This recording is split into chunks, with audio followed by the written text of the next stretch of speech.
L'Éternel règne, il est majestueux.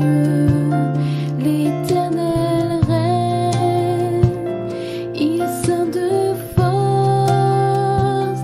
L'Éternel règne, il est sur son trône pour la durée des temps. Voilà, merci. Merci Luc pour ta prière. À ceux que je n'ai pas dit bonjour, je vous dis bonjour maintenant. Je vous vois tous. Salut à tous ici. Donc voilà. Ma prédication aujourd'hui, vous savez, un des thèmes que j'aime beaucoup dans la Bible, c'est le thème qu'on appelle la typologie. Savoir, c'est une étude en fait d'une personne, d'un événement ou d'un objet qui se trouve dans l'Ancien Testament, mais qui préfigure, annonce une réalité qui est accomplie dans le Nouveau Testament. L'une de mes dernières prédications était exposer le fait que Aaron, en tant que grand prêtre, était un type de Jésus-Christ, qui était lui-même l'ultime haut prêtre, et que sa tunique sacerdotale était, elle, un type du Saint-Esprit que le Seigneur avait reçu lors de son baptême. Attendez, je me retrouve, voilà. Donc ce matin, je voudrais donc vous faire donc une prédication encore sur ce thème, mais en me basant uniquement sur l'évangile de Matthieu. C'est un des derniers livres que j'ai eu à étudier donc lors de mes études ici, donc je voulais vous en faire un peu part, vous en faire profiter. S'il y a bien donc un livre qui fait le lien avec l'Ancien Testament, c'est bien l'évangile de Matthieu. Matthieu qui est un des 12, qui était le collecteur d'impôts, un juif, qui a écrit ce texte pour les juifs, justement. On y retrouve au moins 13 fois la mention dans ce livre afin que s'accomplisse cette prophétie, ceci ou ce passage. 13 fois mention, parfois de manière originale. Donc je vous exposerai donc des types ici de Jésus-Christ à travers l'Ancien Testament, mais aussi des moments où la personne de Jésus résume, synthétise et accomplit certains textes qui se trouvent dans l'Ancien Testament. Voilà pourquoi j'ai voulu intituler donc ma prédication Jésus-Christ, plénitude, accomplissement et sublimation des prophètes d'Israël et même de toute l'humanité. Pour commencer avec le premier thème, donc avec celui des prophètes. Jésus, par certains de ses actes, réitère les miracles que d'autres ont faits avant lui. Il y a plusieurs exemples, il y en a même beaucoup, uniquement dans le livre de Matthieu, mais à travers tous les évangiles, c'est encore plus. Vous avez lu le passage qui dit que si on voulait écrire tous les miracles de Jésus, on n'aurait pas assez d'une bibliothèque ou même de tous les livres du monde. Donc, ce n'est pas une liste exhaustive, mais en tout cas, c'est une liste ici de ceux que j'ai trouvés les plus impactants. Par exemple, ici pour commencer, l'une des préfigurations donc, du Christ, c'est Moïse. Moïse qui est le prophète le plus important de l'Ancien Testament, qui est connu de toutes les 3 religions monothéistes, qui a fait certains actes, et Jésus a lui-même après établi parfois exactement les mêmes. Il a apporté les mêmes choses, il n'a pas dit les mêmes mots, mais il les a accomplis, sublimés. Pour vous donner un exemple, donc on va dans Matthieu 5, verset 1. Pour commencer ici ces types, ça va être assez court. Je vais utiliser certains passages comme ça à chaque fois à travers tout le livre. Matthieu 5, donc verset 1. Jésus, voyant ces foules, monta sur une colline. Il s'assit, ses disciples se rassemblèrent autour de lui. C'est le fameux passage du sermon sur la montagne, dans lequel le Seigneur monte et apporte sa loi. Tout le long des chapitres 5, 6 et même 7, le Seigneur apporte ici donc la nouvelle loi, celle que les chrétiens ici sont censés suivre.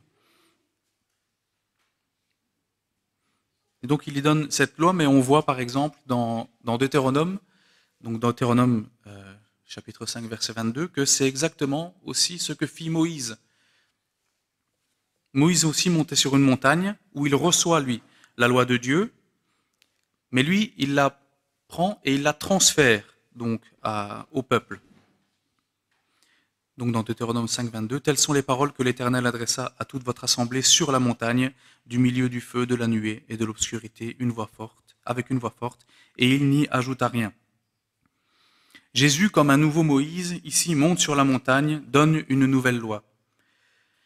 Mais contrairement à Moïse, qui ne fait que transmettre le message qu'il a reçu, Jésus, lui, parle avec autorité.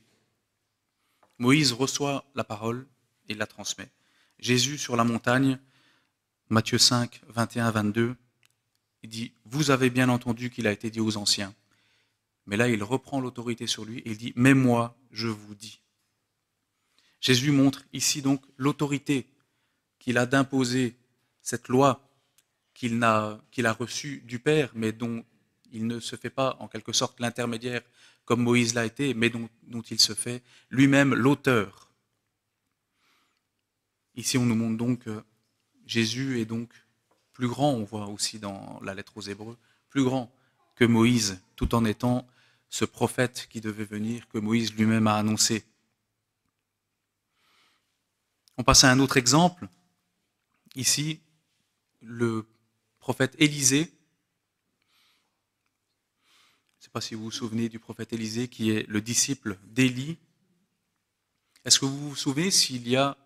Parce que Élie et Élisée sont des personnes qui vont de pair dans la parole, dans le chapitre dans les livres de 2 rois.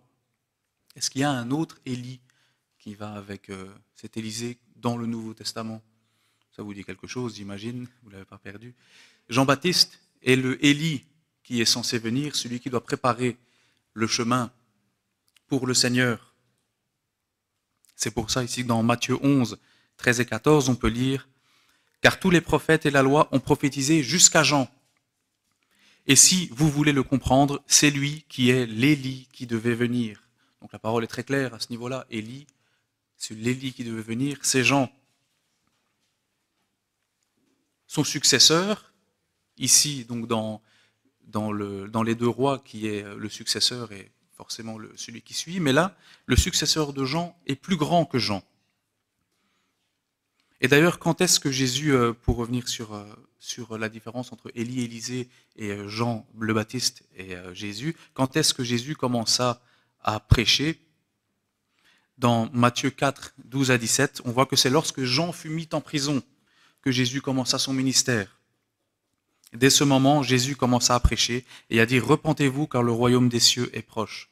Autrement dit, quand Élie, dans l'Ancien Testament, est enlevé au ciel, et donc de fait, il n'est plus capable de prêcher aux gens qui restent sur la terre, de cette même manière, Jean, ici, est enlevé aussi en quelque sorte du royaume des vivants, d'où d'ailleurs il va être ôté littéralement quelque temps après. Et à ce moment-là, Élisée reprend son manteau, qui est le symbole donc du prophète. Et là, Jésus fait la même chose. Il reprend le flambeau et commence lui aussi à prêcher à partir du moment où Jean ne peut plus le faire. D'ailleurs, il y a d'autres exemples qui montrent que Élisée et le prophète Élisée et Jésus-Christ sont très liés. Par exemple, est-ce que vous saviez que Élisée a lui aussi fait un miracle où il a multiplié des pains? C'est pas quelque chose qu'on se dit de base quand on voit, c'est vrai, mais là, effectivement, Élisée a lui aussi multiplié les pains. On voit ça dans 2 Rois 4, versets 42 à 44.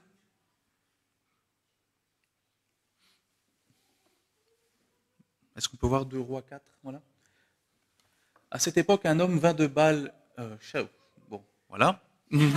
D'accord.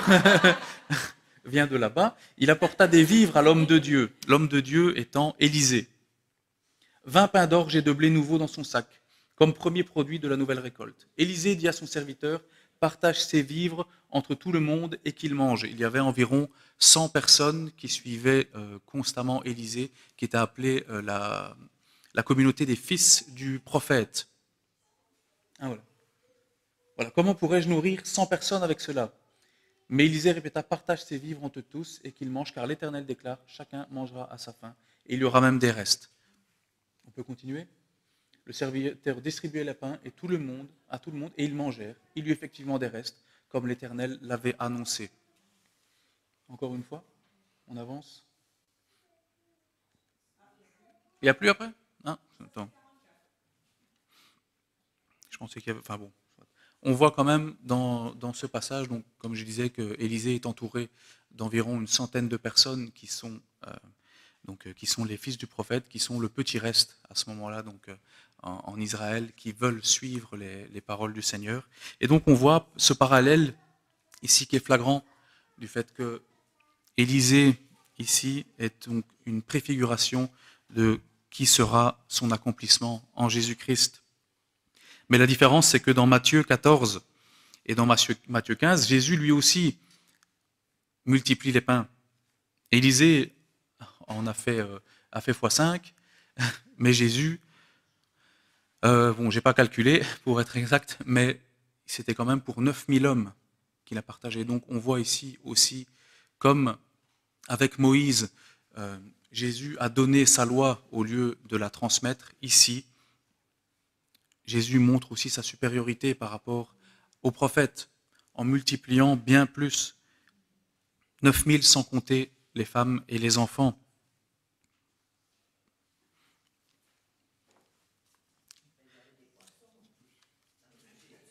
Il y avait des poissons aussi. Mais Élisée, il n'a pas eu droit aux poissons. Élisée, il était puni. Voilà. C'était uniquement, mais en même temps, il a dû faire du trajet, donc à mon avis, transporter des poissons sur une aussi longue, c'était pas une bonne idée. Voilà.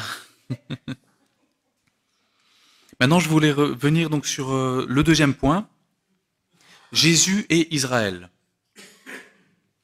Dans la vie de Jésus, on peut voir à divers endroits, toujours en me basant sur le livre, l'évangile de Matthieu, que Jésus récapitule et accomplit en réalité l'histoire d'Israël. Par exemple, un passage qui peut être assez troublant quand on le prend uniquement dans l'Ancien Testament, c'est dans Matthieu 2,15, où il est écrit « J'ai appelé mon fils à sortir d'Égypte ». Or, quand on va voir dans le passage de Osée, donc Matthieu, dans ce passage, exprime littéralement que c'est une prophétie qui s'accomplit quand Jésus, le père de Jésus, Joseph, va en Égypte et en sort. Mais quand on lit dans le livre d'Osée, en chapitre 11, verset 1, c'est tiré de là, en réalité, ce n'est pas une prophétie que Osée nous partage, mais plutôt un événement passé déjà. Et d'ailleurs, il parle du peuple d'Israël à ce moment-là de manière assez négative, en disant qu'ils ont, c'est pas le passage où il dit qu'ils ont la nuque raide, mais bon, ils disent qu'ils n'écoutent pas forcément. Mais là, Matthieu met au compte de Jésus le mot ici de Osée. J'ai appelé mon fils à sortir d'Égypte. Ce que Matthieu veut nous faire comprendre ici, parce que souvenez-vous, Matthieu écrit pour des Juifs. En l'occurrence, il voulait faire le lien, le parallèle, et il savait que ceux qui l'écouteraient comprendraient ce qu'il disait. Et donc effectivement, ici Jésus symbolise le nouvel Israël. Voici aussi un parallèle qu'on peut faire donc entre Jésus et Israël. Donc Jésus est appelé à sortir d'Égypte, est appelé le Fils selon l'Ancien Testament. Dans Matthieu 2,15, donc sorti d'Égypte, mais dans Matthieu 3,15, Jésus aussi passe par les eaux du baptême. Vous me direz, on ne se voit pas exactement où est-ce que Jésus peut récapituler ici par rapport à l'Ancien Testament, où est-ce que Israël est. Et pourtant, dans le livre des Corinthiens, 1 Corinthiens 10, versets 1 à 2, qu'est-ce qu'on peut lire?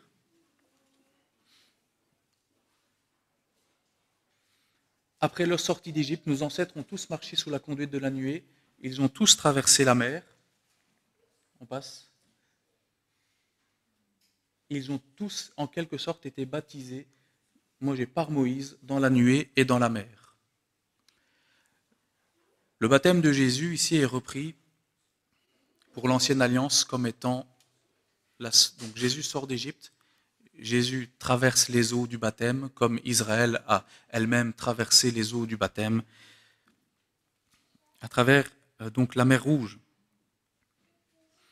Passons maintenant à un autre événement que Jésus a vécu et qu'Israël a vécu aussi dans le passé. Matthieu 4, versets 1 et 2.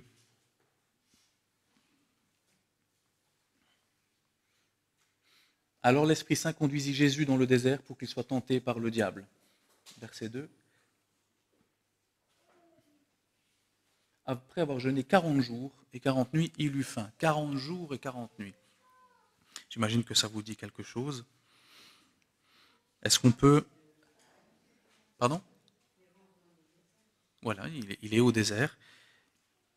Et par contre, Israël n'a pas été, de base, ne devait pas passer non plus 40 ans dans le désert. Vous savez comment ça s'est passé. Israël a vécu 40 jours au début dans le désert, arrivé à leur destination. Ils ont refusé de croire en Dieu et Dieu leur a dit très bien, 1 année par jour où vous avez passé votre temps à râler, à me rejeter, à repousser Moïse aussi. Vous passerez donc 40 ans dans le désert et aucun de vous ne rentrera en terre d'Israël. Donc, est-ce qu'on peut voir Nombre 14, de 26 à 35 ? L'Éternel poursuivit en disant à Moïse et à Aaron, « Combien de temps encore vais-je laisser cette communauté rebelle se plaindre contre moi ? Car j'ai bien entendu les plaintes incessantes des Israélites contre moi. Aussi vrai que je suis vivant, parole de l'Éternel, je vous traiterai selon les plaintes que vous m'avez exprimées. Vos cadavres tomberont dans ce désert, vous tous qui avez été recensés, vous qui avez donc 20 ans et plus, puisque vous êtes plaints contre moi, en aussi grand nombre que vous êtes.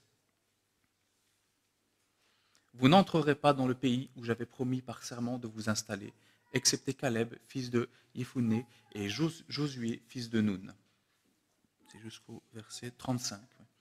Mais vos enfants dont vous avez dit qu'ils deviendraient la proie de l'ennemi, je les y conduirai, et ils connaîtront le pays que vous avez méprisé.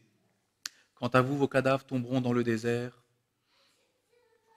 où vos fils seront nomades pendant 40 ans. Ils supporteront ainsi les conséquences de votre infidélité à mon égard, jusqu'à ce que le désert ait englouti tous vos cadavres. Vous avez mis 40 jours à connaître le pays, eh bien vous porterez les conséquences de vos fautes durant 40 ans, 1 année pour chaque jour. Ainsi vous saurez ce qu'il en coûte de m'abandonner. Moi, l'Éternel, j'ai parlé. Oui, c'est ainsi que je traiterai cette communauté rebelle qui s'est liguée contre moi. Ils disparaîtront dans ce désert, c'est là qu'ils mourront. Le parallèle est assez flagrant. Jésus partit 40 jours dans le désert où il resta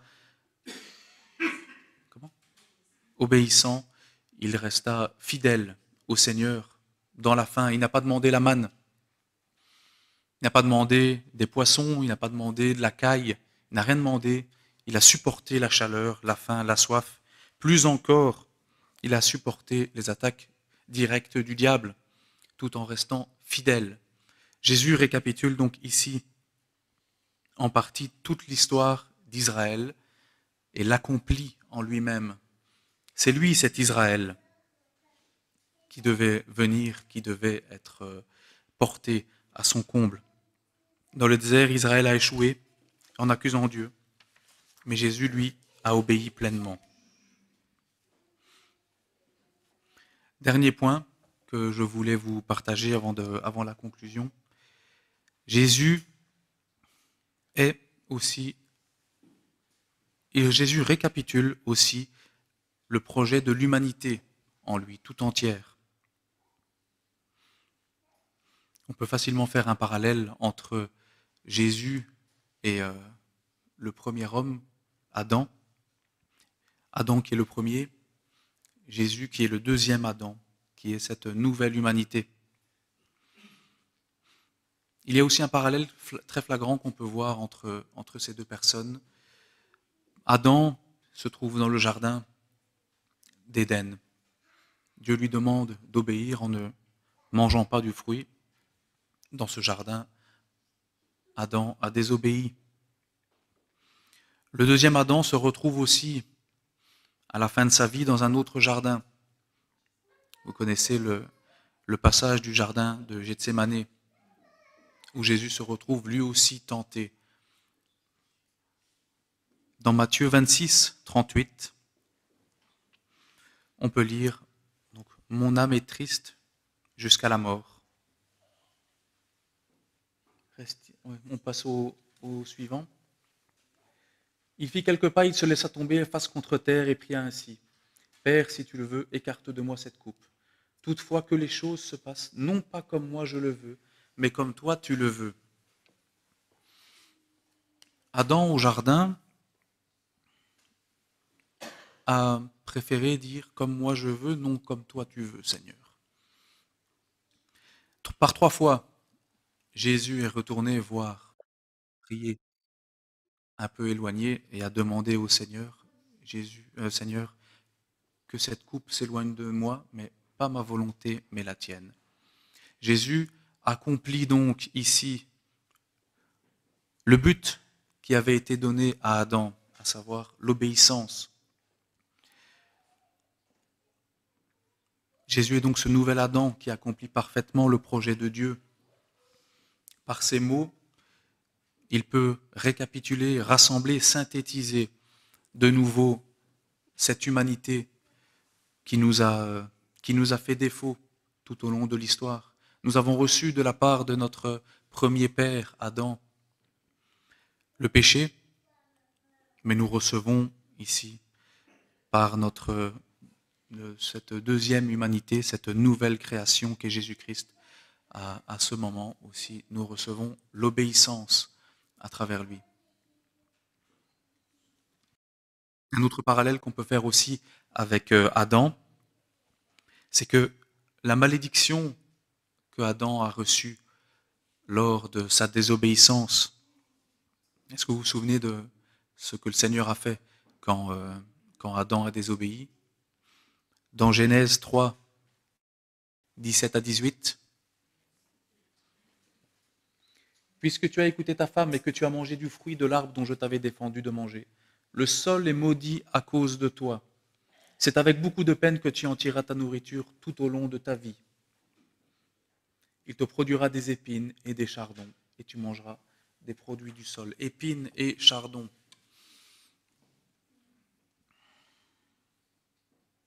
Il doit souffrir pour travailler, pour manger, à la sueur de son front, et il ne recevra en retour que des épines et des chardons. Jésus, au moment de sa crucifixion, quand il est moqué par les Romains, reçoit le manteau écarlate, le manteau rouge qui symbolise la royauté, reçoit le bâton qui symbolise le fait qu'il est le berger, mais aussi le roi, et reçoit une couronne faite tressée d'épines.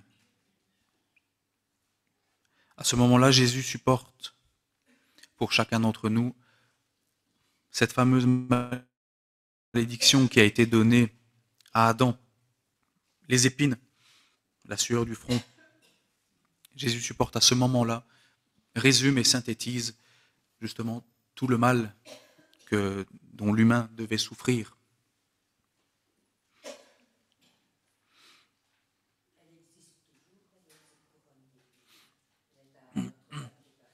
Oui, c'est en fonction de ce qu'on va croire, mais il y en a qui disent oui, il y en a qui disent non. C'est un grand sujet aussi qui pourrait peut-être mériter, pourquoi pas, aussi toute une prédication, même plusieurs.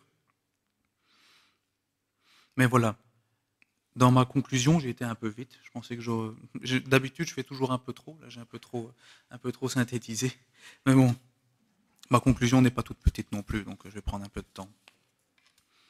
Donc en conclusion ici, par rapport aux prophètes, il y a bien d'autres exemples qui peuvent nous montrer que Jésus est un prophète supérieur à ceux qui étaient.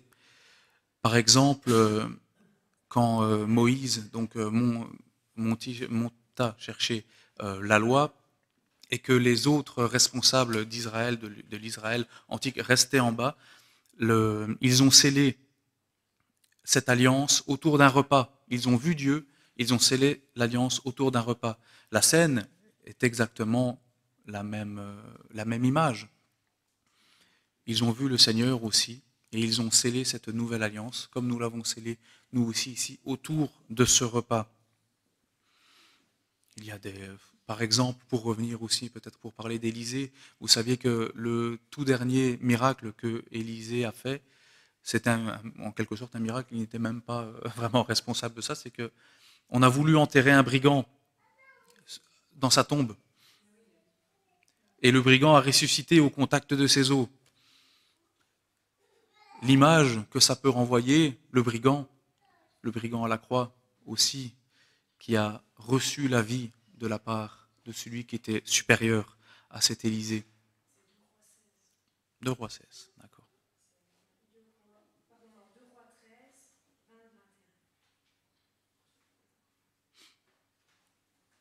On peut peut-être l'afficher. Élisée mourut et fut enterré. L'année suivante, des bandes de pillards moabites firent une incursion dans le pays. On était en train d'enterrer un mort quand tout à coup on vit venir une de ces bandes. Alors on jeta le corps en hâte dans la tombe d'Élisée. Au contact des ossements du prophète, le mort reprit vie et se dressa sur ses pieds.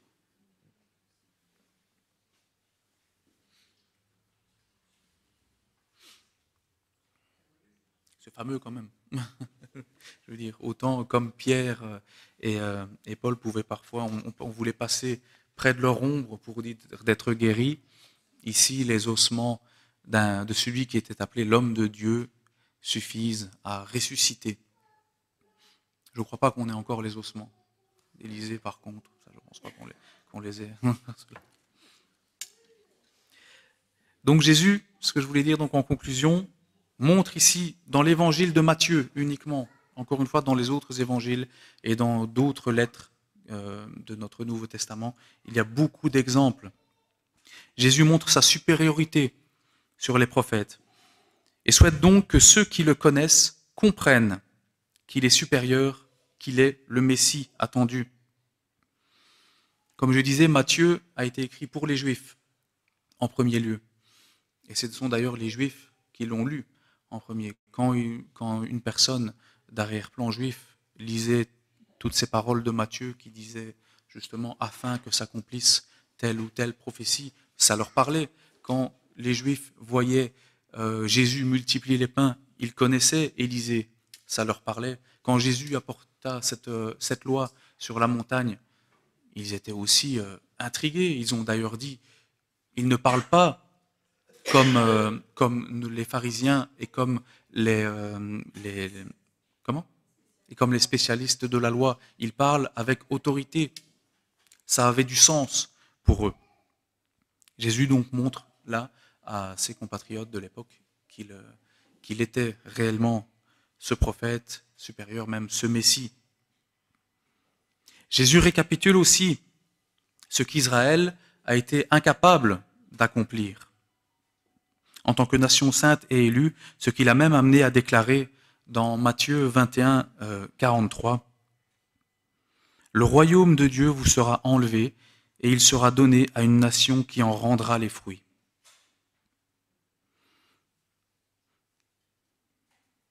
C'est un verset fort qui reste ici dans notre passage qui montre aussi un point de scission ici qu'il y a eu entre l'ancienne et la nouvelle alliance.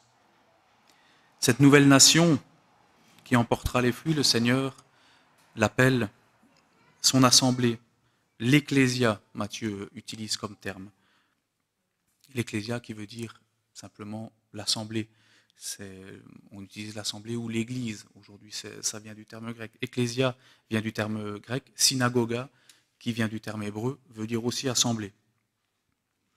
Jésus donc récapitule, accomplit et reprend le royaume à ceux qui pensaient le posséder, à savoir les chefs religieux de l'époque à Jérusalem, et le donne à ses 12 apôtres, petits inaperçus des autorités, qui symbolisent ici, elles aussi, les 12 nouvelles tribus d'Israël, appelées maintenant Église, dont les nations, comme nous, aujourd'hui y sommes rattachés. On voit d'ailleurs dans le livre de l'Apocalypse, je ne l'ai pas noté, mais quand la nouvelle Jérusalem redescend, elle a 12 portes qui sont des pierres précieuses, 12 portes gravées de 12 noms, qui sont le nom des 12 apôtres. L'accès aujourd'hui à ce temple ne se fait plus comme avant par les portes de Jérusalem, mais se fait aujourd'hui par ces portes des 12 apôtres qui ont accompagné Jésus et qui nous ont transmis ici son témoignage. Peut-être un peu de précision ici par rapport à ce sujet. C'est un sujet qui est parfois controversé, dont j'ai parlé un petit peu aujourd'hui. Il y a deux positions qui sont majoritairement connues, mais moi j'en défends ici une troisième. Je vais vous d'abord parler des deux positions connues par rapport à Israël. Il y a la théorie du remplacement complet d'Israël, qui se voit donc exclu définitivement, mais ça ne me semble pas en cohérence non plus avec ce que nous avons lu, étant donné que les apôtres ont été les premiers à avoir reçu le royaume que le Seigneur a reçu, et d'ailleurs d'abord les Juifs, ensuite les Grecs. Donc ils n'ont pas été exclus, ils l'ont reçu en premier. Le deuxième, c'est la théorie de la dispensation, qui fait donc d'Israël toujours un peuple à part, tout en étant l'Église, elle aussi, quelque chose d'à part. Ça me semble aussi un peu incohérent par rapport à certains passages que je vous ai donnés, étant donné que tout de suite, après que Jésus soit parti, des peuples de toutes les nations se sont convertis aussi au christianisme et se sont mis à suivre Jésus. Donc, juifs, non-juifs, le mur de séparation est tombé. Ça me semble incohérent de mettre ces deux peuples en opposé. Donc moi, je suis partisan d'une troisième position, qui s'appelle la position de l'alliance, simplement, qui me semble, elle, cohérente aussi avec la grande histoire du salut au fil des siècles. À savoir qu'il n'a jamais eu qu'un seul peuple, en réalité, de Dieu d'avant, d'Israël, à aujourd'hui, l'Église. L'Église qui ne remplace pas Israël, mais qui est fondée sur Israël. L'Église, en réalité, est la continuation, l'accomplissement en Christ d'Israël. Les différentes alliances bibliques d'Adam, de Moïse et de David forment une seule grande alliance qui culmine en Christ. Ainsi donc, l'Église, c'est Israël purifié et élargi aux nations. J'ai trouvé ça important peut-être à dire parce que je sais que parfois on peut avoir un peu ce syndrome de l'imposteur que j'ai eu aussi en disant que je ne faisais pas partie de ce peuple d'Israël, mais il n'y a pas de plan B. Pour le Seigneur, nous sommes légitimes ici de nous présenter devant Dieu comme étant son peuple élu, celui qui a continué de le suivre depuis Jésus et depuis les apôtres.